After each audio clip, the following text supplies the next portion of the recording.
Good morning, good afternoon, good night, depending on when you're actually deciding to listen to this. My name is Zaire Williams. I am the brand manager here at Street to Ivy. For this interview, I got to sit down with Jordan Bell, the founder of Equalnox Clothing. We spoke a little bit about what he's building with Equalnox, how he's a little bit different, and then in the essence of this magazine of issue 2, where we're focusing on how you can build a team, how you can manage those teams. So I sat down with him and asked him, okay, as a creative, how are you building your team in that space? Is that any different than what's happening in the corporate world? I hope you guys get as much value out of this interview as I did. Throughout the entire interview, I was, taking notes. As an entrepreneur myself, I was figuring out how can I better recruit a team or build a business that will attract the right types of people. So enjoy. Let us know what you think about it. You said, you broke off with, look, I'm not a writer. I need to get a writer. How was that, that process, right? Was that easy enough for you to say, I don't do this, I'm gonna have someone else do it? Did you trust that she would be able to carry out that vision the same? Because, I was in her wedding. I was in her wedding years ago, so I trust her. And I've seen all her articles. She writes for Bless. Her her real job is writing. So it's like, okay. But even as a reflection of Equalnox, you weren't worried about that transition, or were you able to kind of? No, she fits the brand 100%. Like she's like a self-proclaimed hype beast. Even though the brand's not really hype, I think it's to have someone with that mindset on the team. And I don't mean to be vain. She can dress well, and so it's I could put her in front of if we did a temporary. I would feel comfortable with her being the face. I guess that's the benefit of just doing it and being kind of I'm extrovert, and so I know a lot of people. I just don't talk to a lot of people. I hear you. And so if I need plumbing, I probably know a guy. I said someone in your circle might have that. I feel that. Yeah, someone in my circle has something I don't, and I can hit him up. Who else is on your team right now? For Equalnox as a whole, you have the clothing, you have the magazine. Is it you and Cass right now, or are there other elements? So it's me, Cass. I have a couple other business partners. Of course, I have an investor. Okay. A Life of Clarity. I don't know if you know her, but she's my art director. You're in a different scenario, I feel where you found these pieces that complemented you well, right? You found out what you needed, and they were already doing those things. What does your team look like in the future? Do you think that that's kind of how you'll continue to build out your team moving forward? Just I think people that you already have those connections with.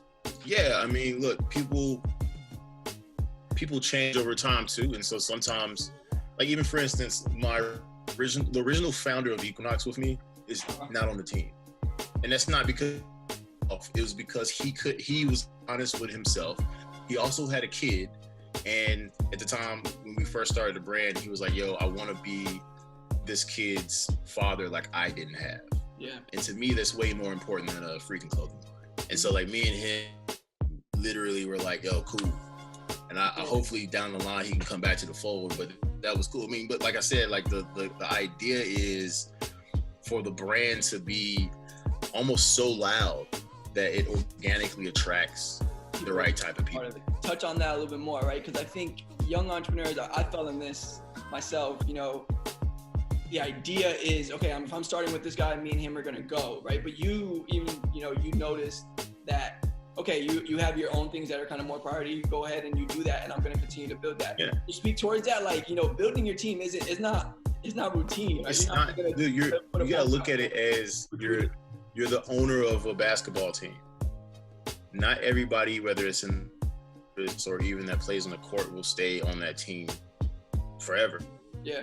It's not going to happen. And also you got to realize no one's going to love your company more than you.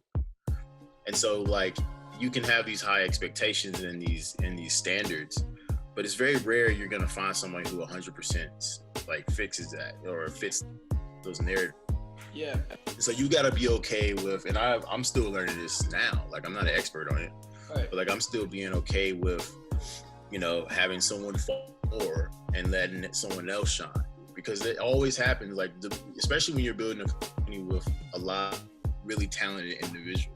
Mm-hmm. Sometimes people want to go do something other than your clothing line, and that's fine. You can take that personally. Just cool. Let them win on something else, and then put someone else in their place that they aren't doing anymore.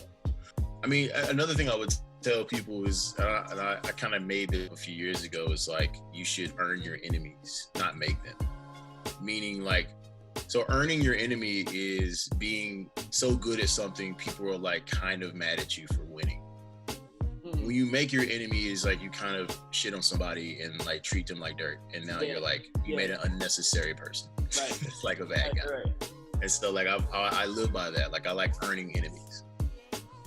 There's people that aren't going to like you. You shouldn't want everybody to like you. It's weird that you would want everybody to like you. Then you're just kind of like a yes man or yes woman, and it's no fun. Like it's no fun when everybody likes you. You gotta have struggle. That's why I got these tattoos. Cause like the thing is like I'm a full believer, day and night, yin and yang, good and bad, whatever you want, the two opposites. It's a competition with those things. It's a dance. You need equally the bad so you know how to see the good, and vice versa.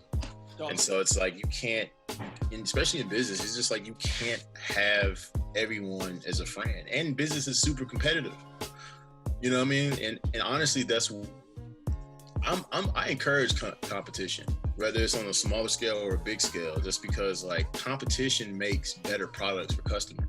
Right. If Apple didn't have a competition like Samsung, we would all just have Apple's like first generation shitty phone. They would have no need to get better. Yeah, no innovation. Because Samsung challenges them, and then Apple challenges Samsung. Whether you want to use iOS or Android, you have a good phone because competition did that. You have options. You know what I mean? Like if your Uber app is down, you can get on the Lyft because competition is good. Yeah. You know what I mean? Like that's kind of the notion. And the cool thing about fashion is that I own Nikes and Adidas.